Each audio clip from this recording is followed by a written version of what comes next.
guys, we're here at SEMA 2022. There's an absolute plethora of stuff going on, tons of super cool builds, tons of new products, and I'm gonna go show you guys some of it. Let's get into it.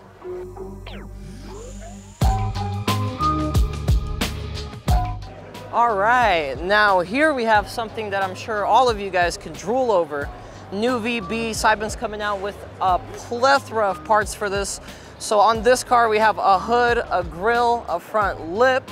Now, if we come to the side, we have probably the most controversial part also covered up in the new Seibin part.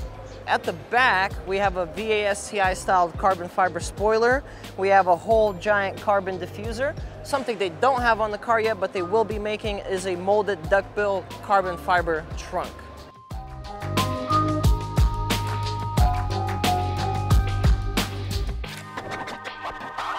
We're here at the race booth where we have another really cool 22WRX. This one has their VT125S wheels. I would be guessing they're probably in the 9.5, 38 offset, of course 18 diameter. This thing also has the whole various catalog thrown at it. We have the big wing, rear diffuser, side skirt and front splitter, all in carbon fiber. This car also has a pair of Brid buckets in it. They told me that you just basically buy a rail adapter from a Crosstrek and they just bolt right in. After hours of searching, we finally found another 22WRX. This one in dark gray metallic, has some T37s that match the paint wonderfully. A really big brake kit from R1 Concepts. If you guys follow me over here, he's also got a half cage. The rear seats are stripped out, a nice Corbeau bucket, and very proudly displaying a Best 22WRX award from SubiFest this year. We're here at the Ineos booth, finally made it over here. I've been waiting to see this car completed for a very long time. So this Porsche was actually at SubiFest California this year, pretty much as just a shell. The owner told me that he was building it for SEMA, so ever since I've been itching to see it. So what we have here is an EJ257 swapped in this Porsche 911. We have a ginormous intercooler up top with the STI emblem sprayed and painted on it. Then we have a turbocharger mounted all the way down here at the very back of the car. They actually built this as a drift car. It's got the classic World Rally Subaru paint scheme on it. And I gotta say, I cannot wait to see this thing shred some tires. All right, we're here at the Spec D booth now, and they have some new headlights for the VA to show off. These should be in stores in about a few months. They have the classic C-shaped daytime running light, a Y-shaped sequential, both low and high beams in the same housing. Should be completely plug and play, and they told me compatible with HID as well.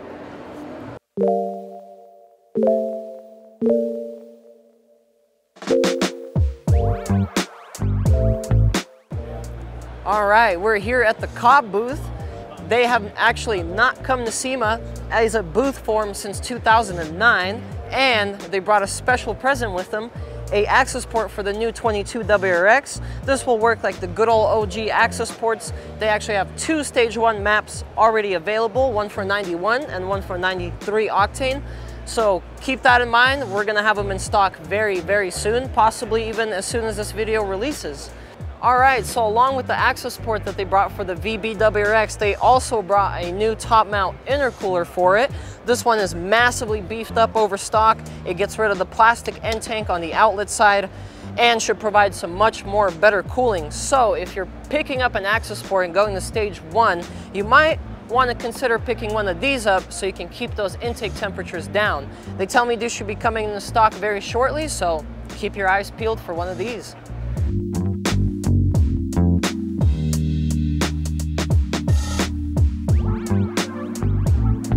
Welcome to the HKS booth, guys. This year, HKS has brought out their very own GR86 with their very own wide body kit on it. I love the classic HKS livery colors, and underneath, they're able to fit a 295 tire on all 4 corners. It's got a bunch of carbon fiber accents, absolutely massive carbon fiber canards on the front. They emphasize the absolute hell out of the front fender vent. And then at the rear, we have a really big carbon fiber duckbill spoiler, and then an even bigger absolute picnic bench of a rear wing. All right, so HKS actually brought some more goodies for the GR86 this year besides the wide body kit. Something like this internal kit here, pistons, rods, and even a stroker crankshaft. They'll take it from a 2.4 to a 2.5 liter. They also brought a new supercharger. This will come in two versions, one that works off the stock ECU with power around the 300 horsepower crank range, and one that works off a piggyback somewhere more around the 350 crank range. And then down here, they have a prototype of their new air intake system that they're going to release for this car. So I love the see-through cover. It utilizes the OEM snorkel here, and then instead of the resonator, they actually built a secondary air duct. And honestly, it looks very nice.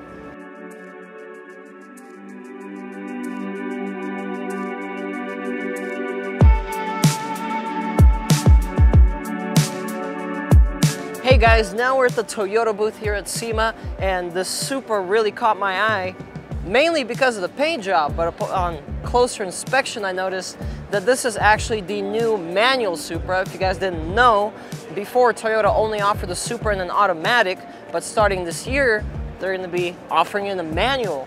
Now, talk about this color a little bit. It has tons and tons of pearl in it. It also has a really interesting name. It's actually called See You Later Gray, as in the letter C and U.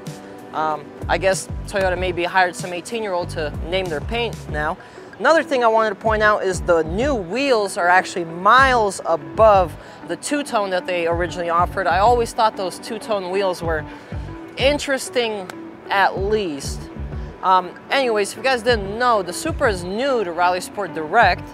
So if you guys are interested in the Supra, we're gonna get going on ours as soon as I get back home from SEMA. So if you're interested in the Supra, make sure to stay tuned.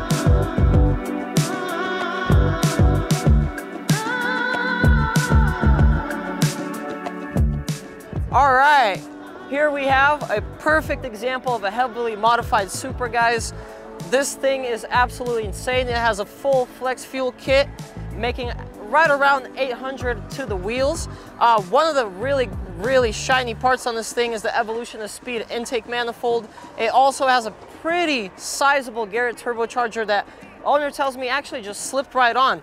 One of the coolest parts on this thing has to be, though, the Stage 2 transmission that actually has an internal stall. So at the drag strip, you're able to get amazing 60-foot times. This Supra also is on airlift suspension, and it has the world's first AIM-Gain International kit. So what you get in that kit is an extension for your rear diffuser. You also can get 3 spoilers, or you can get them all. So he has the one up top here, a duckbill style one, and then the one above that. But in the trunk, there's something even cooler. A full JL audio system that he tells me when it's time for track day, it has quick connects, so you can just lift this whole thing out and then go to the track.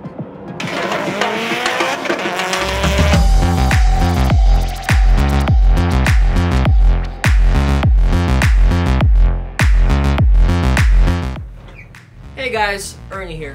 Unfortunately, something went severely wrong with my outro clip at SEMA, so I'm redoing it in my garage here as I'm finishing up the video. Long story short, SEMA was an absolute blast this year. It was my first time personally, so obviously quite a bit overwhelming. I am happy with what I was able to get to and film and talk about. If I did miss something that you feel like was important, please don't hesitate to let me know in the comments. And anyways though guys, if you enjoyed today's video, make sure to hit that subscribe button, leave me with a like, and as always, love you guys. See you in the next one.